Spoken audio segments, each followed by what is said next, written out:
Hi friends, எல்லாருக்கும் வணக்கம். எல்லோரும் எப்படி இருக்கீங்க? எல்லோரும் ரொம்பவே நல்லா இருப்பீங்கன்னு நம்புகிறேன். நாங்களும் ரொம்பவே நல்லா இருக்கோங்க.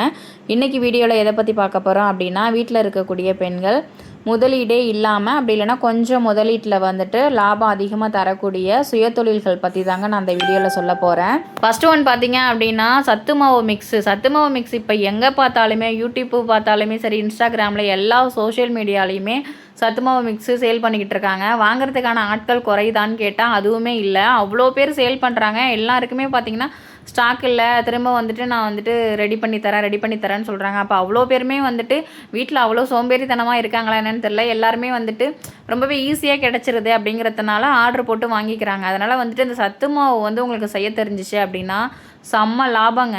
சத்து மாவு வந்துட்டு ப்ராப்பராக செய்ய தெரியலனாலும் ஒன்றும் பிரச்சனை இல்லை. யூடியூப்பில் எக்கச்சக்க பேர் சொல்லி கொடுக்குறாங்க. அது ஃபஸ்ட்டு நீங்கள் பண்ணிவிட்டு அதை நீங்கள் ஃபஸ்ட்டு சாப்பிட்டு பாருங்கள். அந்த டேஸ்ட் உங்களுக்கு ஓகேவானு பார்க்கணும். ஏன்னா உங்களுக்கு பிடிச்சிச்சு அப்படின்னா தான் வாங்குகிற கஸ்டமர்ஸ்க்கு கண்டிப்பாக பிடிக்கும். அதனால் வந்துட்டு நீங்கள் டெஸ்ட் பண்ணுங்கள் ஃபஸ்ட்டு நல்லா இருக்கா அப்படின்னு சொல்லிவிட்டு. அதுக்கான பொருள் பார்த்தீங்கன்னா நிறைய பேர் 30 பொருள் போடுறேன், 40 பொருள் போடுறேன், 52 பொருள் போடுறேன் அப்படின்றாங்க. பட் அதில் எவ்வளோ பொருள் போடுறாங்கன்ட்டு தெரியல. அவங்க சொல்கிறத வச்சு நான் சொல்கிறேன். அதில் மேக்ஸிமம் வந்துட்டு இந்த பாதாம், பிஸ்தா, அதுக்கப்புறம் வால்நட்டு, அப்புறம் நிலக்கடலை, பொட்டுக்கடலை, அதுக்கப்புறம் வந்துட்டு ஏலக்காய், சுக்கு என்னென்னமோ போடுறாங்க. அது எல்லாமே வந்துட்டு போடுறேன் அப்படின்னு சொல்கிறாங்க. அது எல்லா பொருளுமே வந்துட்டு நீங்கள் ஹோல்சேல் கடையில் போய் வாங்கினீங்க அப்படின்னா ரேட்டு ரொம்ப கம்மியாக இருக்கும் உங்களுக்கு மற்ற கடைங்களோட பார்க்கும்போது. நீங்கள் சேல் பண்ணுறீங்க அப்படிங்கிறதுனால ஹோல்சேல் கடையில் போய்ட்டு மொத்தமாக நீங்கள் வாங்கிட்டு வந்துட்டு அதை வந்துட்டு வறுத்து மில்லில் கொடுத்து அரைச்சி பேக் பண்ணி விற்க போகிறீங்க, அவ்வளோதான். டேஸ்ட்லாம் பார்த்திங்கன்னா ரொம்ப டிஃபர் ஆகாதுங்க. ஏன்னா நம்ம எப்போவும் மேக்ஸிமம் நம்ம நார்மலாக சாப்பிட்ற பொருளை தான் அதில் சேர்க்க போகிறோம். ஏன்னா நம்ம அந்த பாதாம், பிஸ்தா, முந்திரி, அப்புறம் அந்த வால்நட் கூட ரொம்ப ரேரு நம்ம சாப்பிட்றது, எப்போவுமே சாப்பிட்றதில்ல. பட் மற்ற பொருள் பார்த்திங்கன்னா நிலக்கடலை, பொட்டுக்கடலை, அப்புறம் வந்து கேழ்வரகு, இதெல்லாம் வந்து நம்ம எப்போவுமே சாப்பிட்ற பொருள் தானே. அதோட டேஸ்ட் எப்போவும் மாற போகிறது கிடையாது. அதனால் வந்துட்டு ரொம்ப மற்றவங்களாம் வந்துட்டு நிறைய பொருள் போடுறாங்களா, அந்த மாதிரி இல்லாமல் இப்போ நான் சொன்ன இந்த நார்மலான ஒரு 10 பொருள் மட்டுமே நீங்கள் போட்டு பண்ணிங்க அப்படின்னாலே சூப்பராக இருக்கும். நீங்கள் ட்ரை பண்ணி ஃபஸ்ட்டு நீங்கள் சாப்பிட்டு பாருங்கள். டேஸ்ட் எப்படி இருக்குன்னு கண்டிப்பாக நல்லா தான் இருக்கும். அதுக்கப்புறம் பக்கத்தில் இருக்கிறவங்க, சின்ன குழந்தைங்க வச்சுக்கிறவங்க, சின்ன குழந்தைங்கள்லேருந்து பெரியவங்க வரையுமே எல்லாருமே சாப்பிட்ற மாதிரி தான் மேக்ஸிமம் சத்து மாவு மிக்ஸ் வந்து ரெடி பண்ணுறாங்க.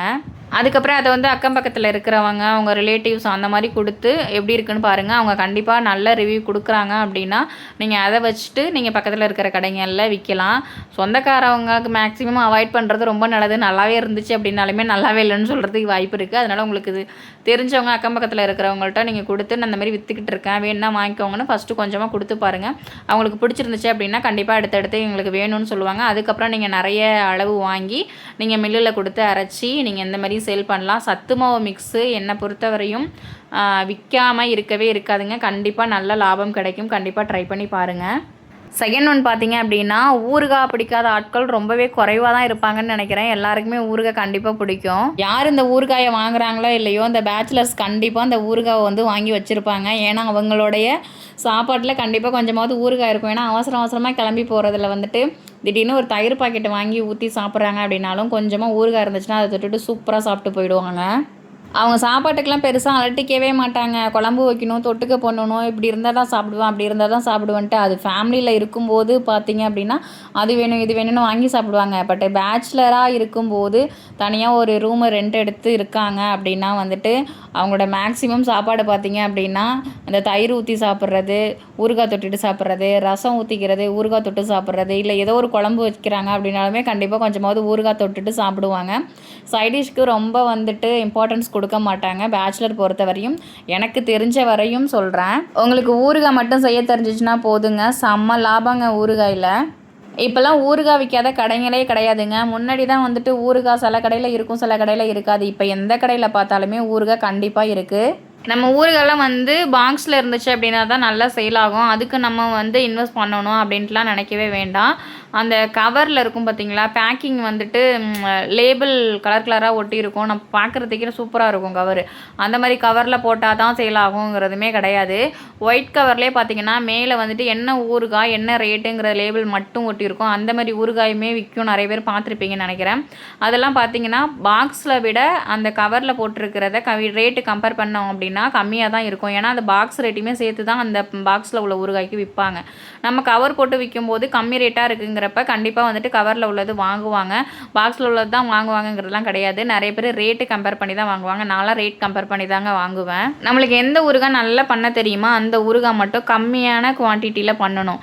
அதிகமாக பண்ணாமல், ஏன்னா ஃபஸ்ட்டு நம்ம சேல் பண்ணும்போது எப்படி சேல் ஆகுறது அப்படின்னு பார்த்து அதை பொறுத்து தான் நம்ம அடுத்தடுத்து பண்ணணும். ஃபஸ்ட்டு எடுத்ததுமே நிறைய பண்ணிட்டோம் அப்படின்னா அது லாஸ் ஆகும். நான் ஏற்கனவே நிறைய வீடியோவில் சொல்லியிருக்கேன், நீங்கள் ஃபஸ்ட்டு வந்துட்டு சேல் பண்ணுறீங்க அப்படின்னா பக்கத்தில் இருக்கிற கடைகளில் நிறைய கூட்டம் வர கடையாக பார்த்துட்டு அங்கே கொண்டுட்டு போய் கொடுத்து இந்த நீங்கள் விற்று கொடுங்க, விற்று கொடுத்துட்டீங்க அப்படின்னா நான் கமிஷன் தரேன். ஃபஸ்ட்டே நீங்கள் கமிஷனை கொடுத்தீங்க அப்படின்னா விற்கலாமல் அவங்களோட பொருள்னு உங்கள்கிட்ட கொடுத்துருவாங்க. நீங்கள் கொடுத்த அமௌண்ட்டுமே லாஸு, ஊறுகாய்க்கு போட்ட அமௌண்ட்டுமே நீங்கள் உங்களுக்கு லாஸ் ஆகும்.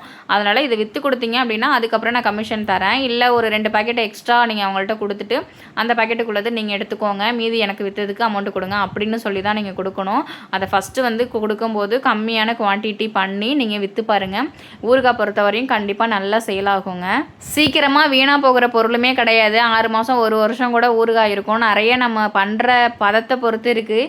நல்லா உங்களுக்கு ஊறுகாய் போட தெரியும் அப்படின்னா மட்டும் அதில் இறங்குங்க. அதே மாதிரி சீசனுக்கு தகுந்த மாதிரி உள்ள பொருளை வச்சு நீங்கள் ஊறுகாய் போட்டிங்க அப்படின்னா நீங்கள் இப்போ இன்வெஸ்ட் பண்ணுறது கம்மி, ப்ராஃபிட்டுங்கிறது அதிகமாக இருக்கும்.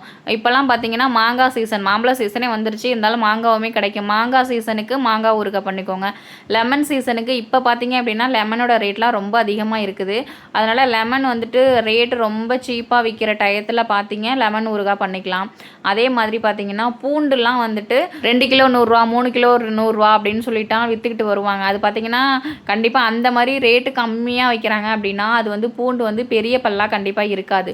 குட்டி குட்டி பல்லு, அது வந்து நாட்டு பூண்டுன்னு சொல்லுவாங்கள்ல, அப்போ வந்துட்டு ரேட்டு ரொம்ப கம்மியாக இருக்கும். அந்த மாதிரி இருக்கிற டயத்தில் அதே மாதிரி நீங்கள் பூண்டு ஊறுகாய் பார்த்தீங்கன்னாலும் பல்லு வந்து பெரிய பெரிய பல்லு உள்ள பூண்டு வந்துட்டு அந்த பூண்டு ஊறுகாயில் போட மாட்டாங்க. பூண்டு ஊறுகாய் நிறைய பேர் சாப்பிட்றவங்க இருப்பீங்க, நான் நோட் பண்ணிங்கன்னா தெரியும். ரொம்ப குட்டி குட்டி பல்லாக தான் இருக்கும் நீங்கள் பூண்டு ஊறுகாய் பார்த்தீங்க அப்படின்னா. இந்த மாதிரி சீசனுக்கு தகுந்த மாதிரி வந்துட்டு உங்களுக்கு எது ரொம்ப ரேட்டு கம்மியாக இருக்கோ அந்த டயத்தை நீங்கள் யூஸ் பண்ணிக்கணும். பூண்டுலாம் வந்துட்டு ரொம்ப கம்மி ரேட்லலாம் விற்பாங்க, 2 கிலோ 3 கிலோ 100 ரூபான்ட்டுலாம். அந்த மாதிரி டயத்தில் வாங்கி யூஸ் பண்ணிக்கோங்க. அந்த மாதிரி மாங்காய் சீசனுமே பார்த்தீங்க அப்படின்னா ரேட்டு கம்மியாக இருக்கிற டயத்தில், இப்போலாம் வந்து மாங்காய் சீசன் தானே, அந்த டயத்தில் போட்டு வச்சுக்கிறதுனா போட்டு வச்சுக்கலாம். மாங்காய் ஊறுகாயிலே வந்துட்டு ஆவக்காய் ஊறுகாய் என்னென்ன ஊறுகாயே சொல்கிறாங்க, எனக்கு கரெக்டாக தெரியல. ஒவ்வொரு விதத்தில் செய்வாங்க. உங்களுக்கு என்ன நல்லா செய்ய தெரியுமோ அந்த மாதிரி ஊறுகாயாக பண்ணுங்கள். அதே மாதிரி லெமன் வந்துட்டு ரேட்டு கம்மியாக இருக்கிற டயத்தில் லெமன் ஊறுகாய் பண்ணலாம். ரேட்டு கம்மியாக இருக்கிற டயத்தில் நீங்கள் பண்ணும்போது உங்களுக்கு வந்து லாபம் அதிகமாக கிடைக்குங்க. நான் இதுக்கு முன்னாடி வந்துட்டு நிறைய சுயதொழில் பற்றி நம்ம சேனலில் ஒரு 4-5 வீடியோக்கு மேலே தான் நான் வீடியோ போட்டிருக்கேன். வேணும் அப்படின்னா சேனலில் போய்ட்டு செக் பண்ணி பாருங்கள். ஓகே ஃப்ரெண்ட்ஸ், இதுவரையும் எங்கள் வீடியோவை ரொம்ப பொறுமையாக பார்த்ததுக்கு ரொம்ப நன்றிங்க. வீடியோ பிடிச்சிருந்துச்சு அப்படின்னா லைக் பண்ணுங்கள். இப்போ தான் எங்கள் வீடியோ ஃபஸ்ட் டைம் பார்க்குறீங்க அப்படின்னா ப்ளீஸ் சப்ஸ்கிரைப் பண்ணிவிட்டு எங்கள் சேனலுக்கு சப்போர்ட் பண்ணுங்கள். ஓகே, தேங்க்யூ, பாய்.